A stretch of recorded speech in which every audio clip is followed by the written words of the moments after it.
Unión del alma con el cuerpo. La unión del alma con el cuerpo comienza en la concepción, pero solo es completa en el instante del nacimiento. Desde el momento de la concepción, el espíritu designado para habitar determinado cuerpo se une a él por un lazo fluídico, que va estrechándose cada vez más hasta el instante en que la criatura es dada a luz. El grito que lanza entonces el recién nacido anuncia que ha pasado a formar parte de los vivientes y servidores de la divinidad. La unión es definitiva, en el sentido de que otro espíritu no podría sustituir al que ha sido designado para ese cuerpo. Pero como los vínculos que los unen son muy débiles, se quiebran con facilidad y esto puede suceder por voluntad del espíritu, que retrocede ante la prueba que ha escogido. En tal caso, el niño no vive. Si el cuerpo que el espíritu había elegido muere antes de nacer, el espíritu opta por otro cuerpo. La causa de esas muertes tan prematuras suelen ser las imperfecciones de la materia. Una reencarnación en un cuerpo que fallece pocos días después de su nacimiento representa una importancia casi nula para el espíritu.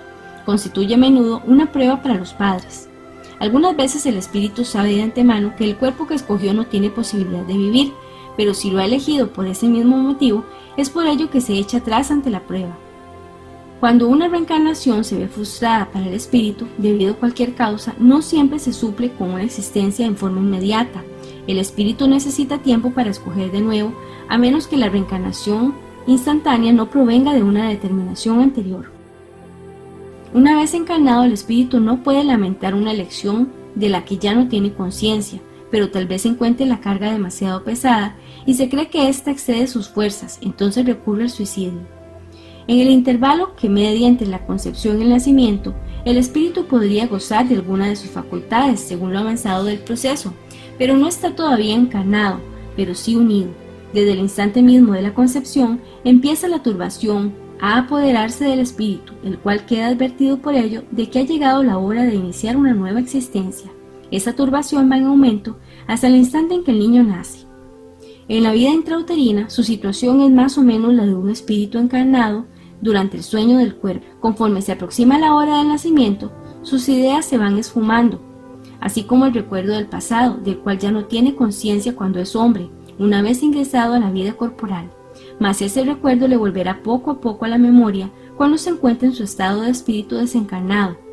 En el momento de renacer el espíritu, va recobrando sus facultades en forma gradual, conjuntamente con los órganos asociados. Se trata para él de una nueva vida, precisa aprender a servirse de sus instrumentos.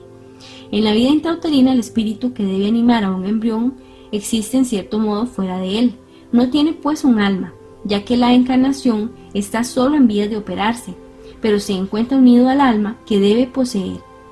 Los niños que desde el seno materno no tienen posibilidades de vivir constituyen una prueba, ya sea para los progenitores o bien para el espíritu asignado para ocupar ese cuerpo. Hay niños nacidos muertos que no estaban destinados a la encarnación de un espíritu. Los hay que no tuvieron jamás asignado a su cuerpo un espíritu. Para ellos nada debería realizarse. En tal caso, solo por los padres llegó ese niño y puede llegar al tiempo normal, pero entonces no vive. El aborto provocado constituye un crimen, sea cual fuera el grado de desarrollo del proceso de gestación.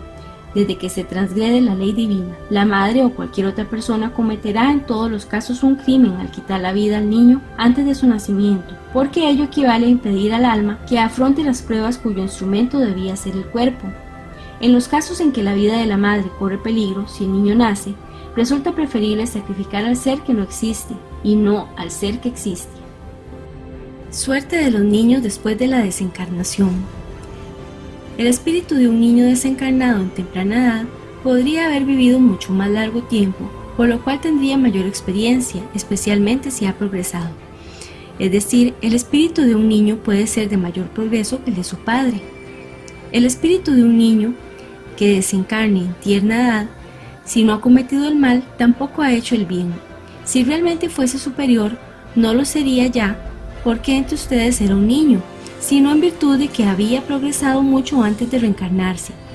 La poca duración de la vida de un niño puede ser para el espíritu encarnado en él el cumplimiento de una anterior existencia interrumpida antes del término establecido, y su desencarnación es frecuentemente una prueba o una expiación para los progenitores. Con la reencarnación se establece la igualdad, el porvenir sin excepción y sin favor para alguien. pertenece a todos. Quien llega último no puede inculpar más que a sí mismo. El ser humano debe tener el mérito de sus obras por cuanto responde por ellas. Entre niños de la misma edad, frecuentemente educados en las mismas condiciones y sujetos a las mismas influencias, se ven en algunos una precoz perversidad que viene de la bajeza del espíritu. Los niños viciosos son tales porque su espíritu ha progresado menos y deriva de ello las consecuencias, no por las obras del niño, sino por las de sus existencias anteriores.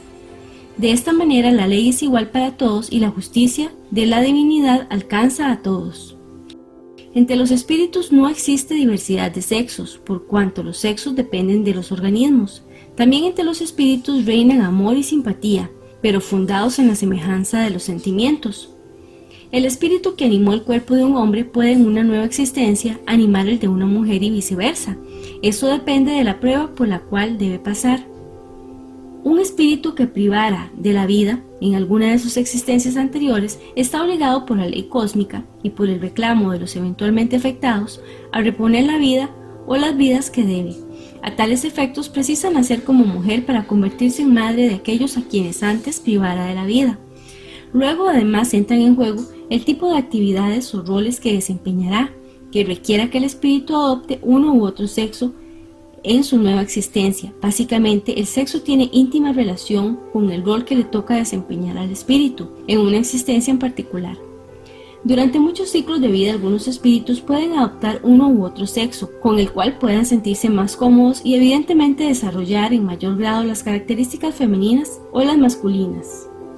Sin embargo, en determinados momentos, ese rol puede variar por los objetivos que el mismo espíritu se anteponga como misión de vida, o que le imponga la ley cósmica para cumplir sus respectivos deberes de compensación y a la vez progresar desde esa otra faceta existencial, ya que los roles son diferentes. Quienes han vivido durante muchos ciclos de vida en un sexo determinado, al encarnar en el opuesto podrían manifestar tendencias hacia el sexo contrario. Esto es debido a que habiéndose acostumbrado a pensar siendo de un sexo determinado, durante muchas vidas, al cambiar de polaridad en un nuevo ciclo de vida encarnado en un cuerpo diferente a la tendencia que trae, seguirá pensando y sintiendo como si aún fuera del sexo en que ha encarnado numerosas veces. Parentesco y filiación. Los progenitores les dan a sus hijos solamente la vida física, a la cual más tarde le es agregada la vida moral. La sucesión de las existencias corpóreas establecen en cada una lazos que resalen a las anteriores, de lo cual frecuentemente se derivan las causas de las simpatías que nos ligan con personas que nosotros creemos que son extrañas. Como el parentesco está fundado sobre efectos anteriores, los vínculos que unen a los miembros de una misma familia son más bien más fuertes, refuerza y multiplica los deberes de la fraternidad, por cuanto nuestro vecino o quien nos sirve en funciones domésticas puede haber sido un espíritu con quien nos unieran vínculos de parentesco sanguíneo. Eso disminuye la importancia de la propia descendencia, porque uno puede haber tenido por padre un espíritu quien pudo pertenecer a otra familia. Esto no significa que el culto de los antepasados sea algo vano y ridículo, por cuanto es natural se honre de pertenecer a una familia en la cual se han encarnado espíritus superiores. Si bien los espíritus no proceden los unos de los otros, no por eso sienten menor afecto hacia quienes les liga el parentesco sanguíneo, cuya raíz reside en la simpatía o en vínculos anteriores. Semejanzas físicas y morales. Los progenitores transmiten frecuentemente a sus hijos un parecido físico, mas no transmiten ellos también una semejanza moral, porque tienen espíritus diferentes. El cuerpo procede del cuerpo, pero el espíritu no procede del espíritu. Entre los descendientes de los singulares grupos étnicos no existe más que consanguinidad.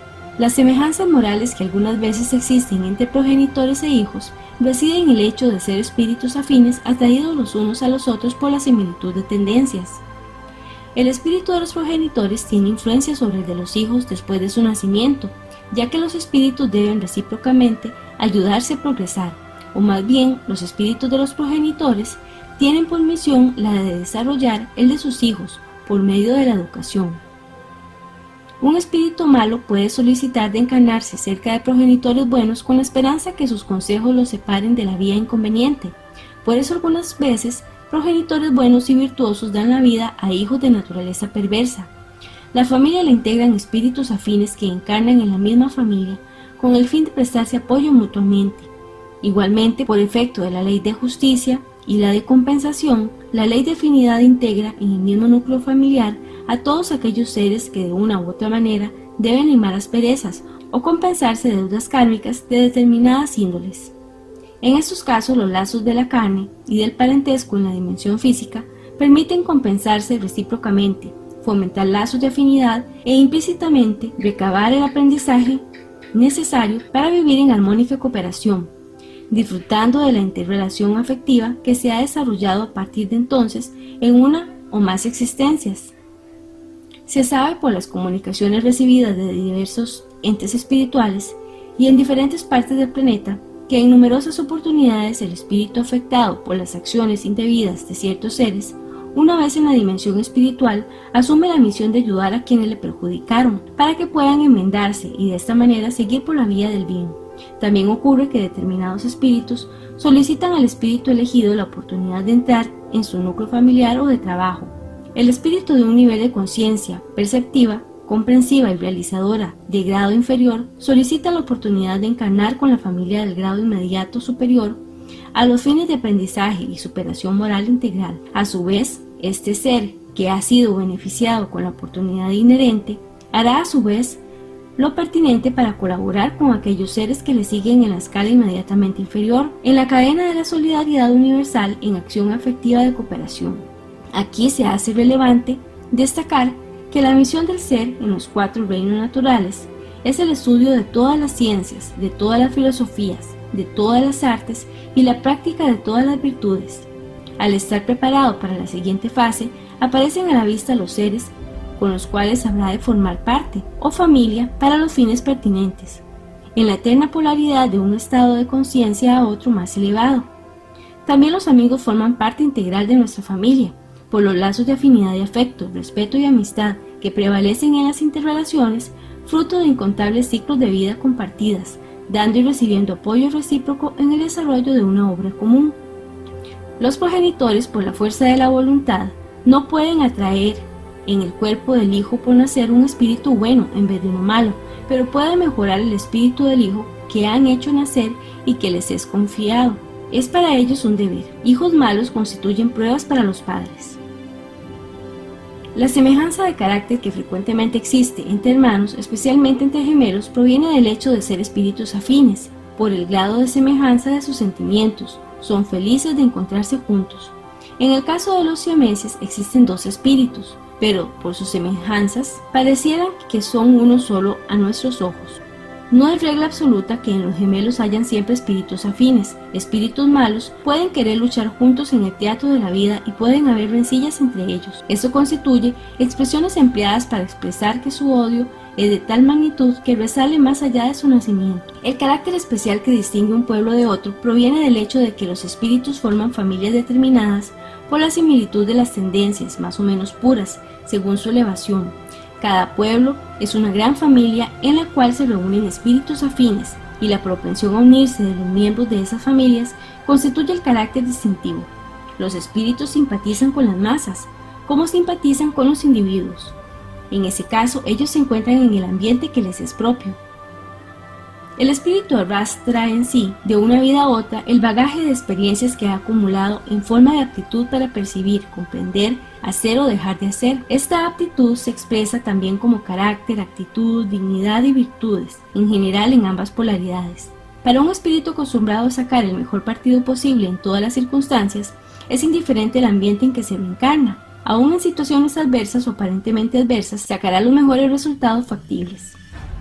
Su dignidad se expresará en su carácter como tenacidad, cumplimiento del propio deber, honradez, sentimiento del honor, responsabilidad y anhelo de cultivarse en elevado grado. El nivel alcanzado hasta su última existencia se manifestará en la nueva, en ambas polaridades. Ha cambiado el cuerpo, la vestimenta o el rol sexual. Ahora puede haber nacido en el sexo opuesto de acuerdo con la nueva misión que trae, pero la personalidad expresada es la misma. Si es un espíritu muy adelantado, su genio se manifestará en cualquier situación que afronte y realizará su obra maestra, donde otros de menor desarrollo evolutivo de conciencia, en mejores condiciones, no sabrían qué hacer con lo que tienen entre las manos. Es una cuestión de visión, y esta la aporta la aptitud desarrollada por la experiencia inherente, en cada caso, y es equivalente al grado de conciencia alcanzado. El que realmente tiene elevados estados de conciencia coopera en el desarrollo de quienes le siguen en la escala evolutiva, pero tiene la vista puesta en quienes les preceden en el camino, tanto encarnados como desencarnados, sin importar las épocas en que han vivido en el planeta, para aprender de ellos. Esa es la razón de su búsqueda constante por el estudio de las obras de su ingenio, de los pensadores de todos los tiempos y países.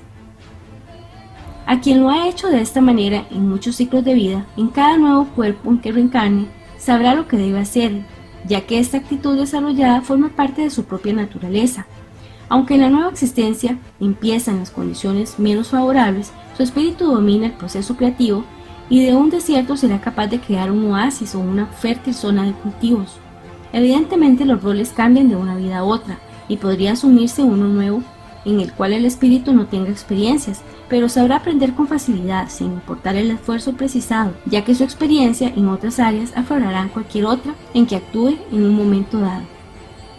Por supuesto, cada nuevo ciclo de vida aportará transformaciones en la propia personalidad y en el carácter, generalmente de menos en más, aunque puedan haber etapas de aparente estancamiento. Recordemos que cada ser en los 4 reinos naturales es la misma divinidad manifestada sin dejar de ser la divinidad, y ella cuidará de sí misma por medio del lenguaje de los valores universales expresados en la conciencia. Es que la conciencia del espíritu en los 4 reinos naturales es la réplica exacta de la conciencia de la divinidad. Al mismo tiempo, de acuerdo con las necesidades que el ser afronta, se expresa en grado equivalente el poder potencialmente infinito que posee para hacerle alcanzar la satisfacción de la misma o superar cualquier adversidad o prueba de la vida para su aprendizaje o realizar cualquier objetivo de vida. El ser humano en sus diversas encarnaciones no manifiesta los rasgos físicos de sus existencias anteriores, pero el espíritu se refleja en el cuerpo, y si bien éste no sea más que materia, es modelado sobre las capacidades del espíritu, que les imprime un cierto carácter, especialmente en la cara. A primera vista, parecería que solamente los cuerpos hermosos deberían ser los vehículos de los espíritus mejores, pero en realidad cada día se encuentran seres humanos de bien bajo aspectos de menor belleza física. Por cuanto el cuerpo que reviste el espíritu en una nueva encarnación no tiene relación con el de la existencia precedente, sería absurdo deducir una sucesión de existencias de una semejanza fortuita. Todavía las cualidades del espíritu modifican frecuentemente los órganos que sirven a sus manifestaciones e imprimen en el rostro y en el conjunto de los modos un carácter particular, por lo cual debajo de los más humildes rasgos físicos se puede encontrar la expresión de la grandeza y de la divinidad. El espíritu encarnado conserva alguna huella de las sensaciones tenidas y de las nociones conquistadas en existencias anteriores, ya que le queda una vaga remembranza, es decir, lo que suele denominarse ideas innatas. Las cogniciones adquiridas en cada una de las existencias no se pierden. El espíritu separado de la materia les recuerda siempre. Durante la encarnación puede olvidarlas en parte, pero la intuición que le queda ayuda a su avance evolutivo, sin el cual debería recomenzar siempre desde el inicio. A cada nueva encarnación el espíritu toma su punto de partida desde aquel en el cual quedara en la precedente. Este es el origen de las facultades extraordinarias de quienes que sin precedente estudio parece que tienen la intuición de algunas partes del saber como las lenguas, el cálculo y similares. En el caminar del cuerpo se puede perder alguna facultad intelectual y artística si el espíritu ha desvirtuado esta facultad haciendo mal uso.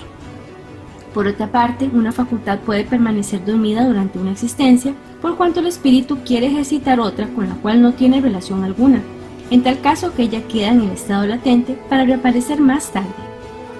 Olvido del pasado. El recuerdo traería inconvenientes muy graves. Podría en ciertos casos humillarnos sorprendentemente, o bien resaltar nuestro orgullo y por lo mismo poner trabas a nuestro libre albedrío. En todos los casos ocasionaría una perturbación inevitable en las relaciones sociales. El espíritu renace a menudo en el mismo medio en que ha vivido ya y establece relaciones con las mismas personas a fin de reparar el mal que les ha hecho. Si reconociera en ellas a las personas que ha odiado, tal vez su odio se despertaría otra vez.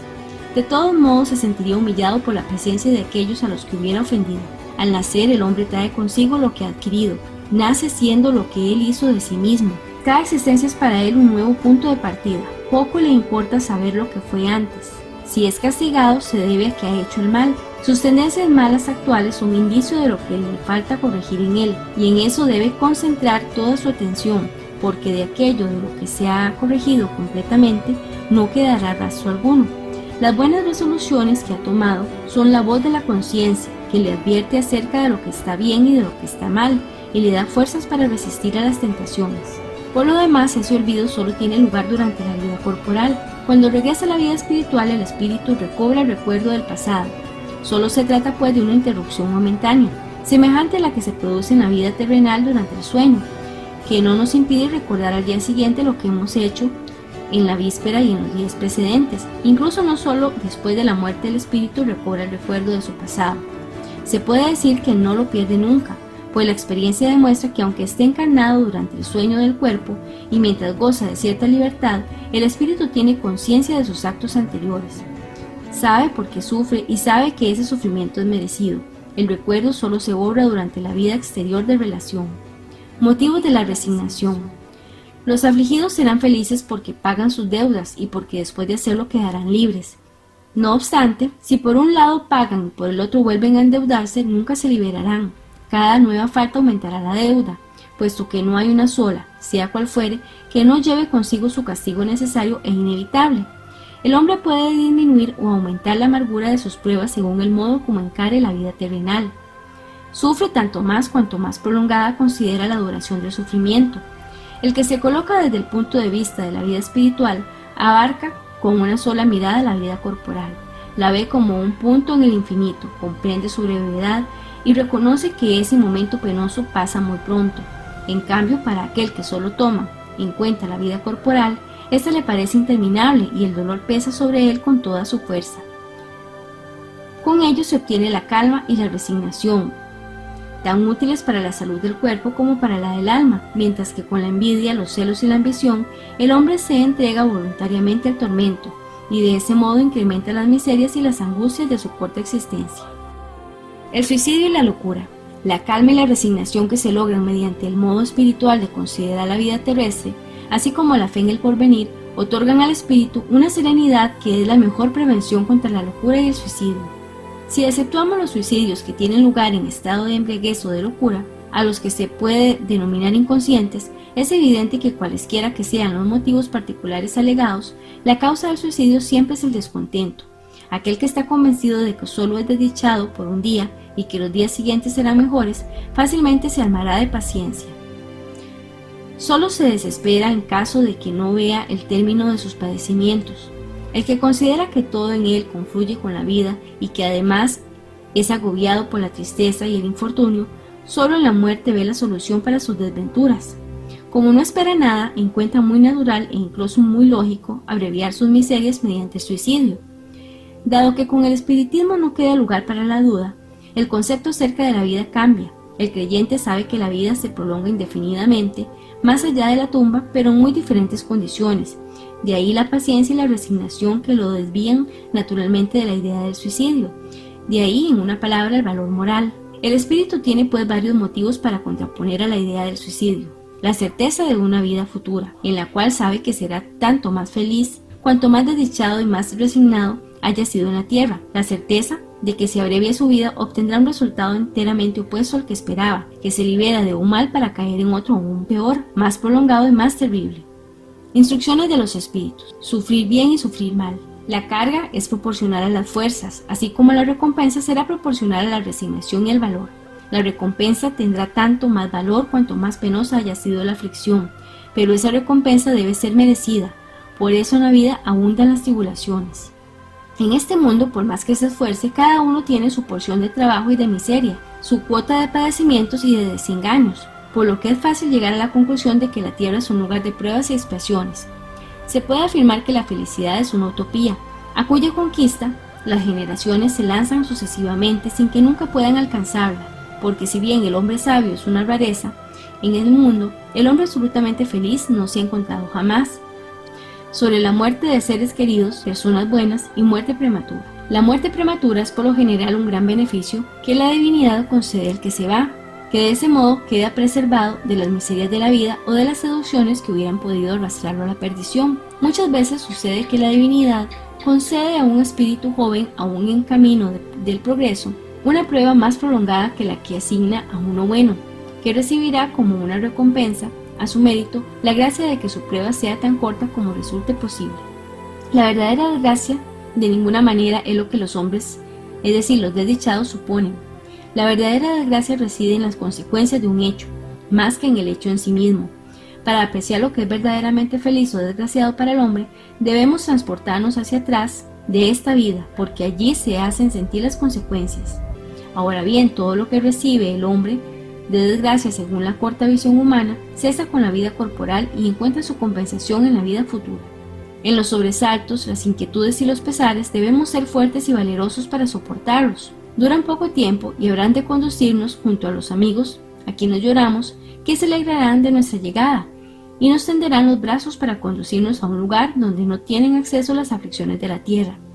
Las pruebas tienen por objeto ejercitar la inteligencia, al igual que la paciencia y la resignación. Un hombre puede nacer en una situación penosa y complicada, precisamente para obligarlo a que busque los medios de vencer las dificultades.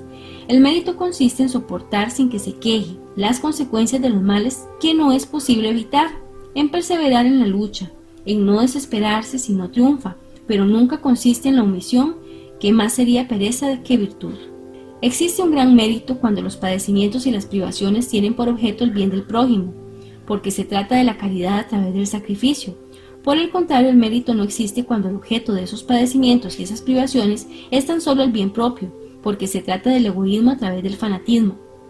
No debiliten su cuerpo con privaciones inútiles y maceraciones sin sentido, porque tienen necesidades de todas sus fuerzas para cumplir en la tierra la misión de trabajo que se les ha encomendado. Torturar y martirizar voluntariamente nuestro cuerpo equivale a transgredir la ley divina, que nos provee de los medios para sustentarlo y fortalecerlo. Debilitarlo sin necesidad es un verdadero suicidio. Los que se retiran del mundo para evitar sus seducciones y vivir en el aislamiento, huyen de la lucha y desertan del combate. Si quieren un cilicio, aplíquenlo a sus almas y no a sus cuerpos. Si mi consuelo moral, mi apoyo material y mis consuelos pueden ayudar a mi prójimo a sobrellevar esta prueba con más fortaleza, paciencia y resignación, debo hacerlo. Si la vida ha puesto en mis manos los medios para hacer cesar ese dolor, si me permite también como prueba o quizás como expiación poner fin al mal y reemplazarlo por esa idea, debería sublevar al hombre de corazón, en especial al espírita, porque el espírita, mejor que cualquier otro, debe comprender la extensión infinita de la bondad de Dios.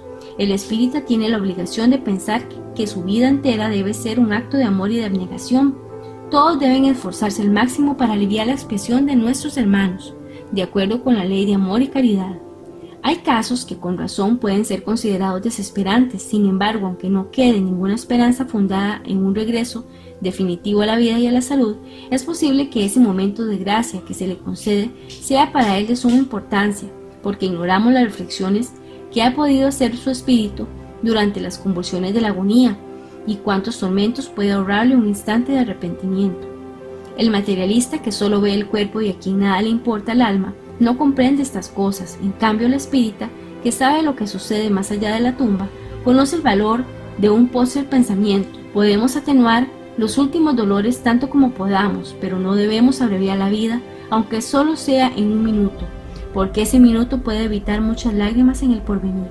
Ya sea que el hombre se dé muerte o bien permita que otro lo mate, el objetivo es siempre abreviar su vida, y por consiguiente el suicidio de intención, sino de hecho. La idea de que su muerte servirá para algo es ilusoria, no es más que un pretexto para disimular su acción y disculparla ante sí mismo.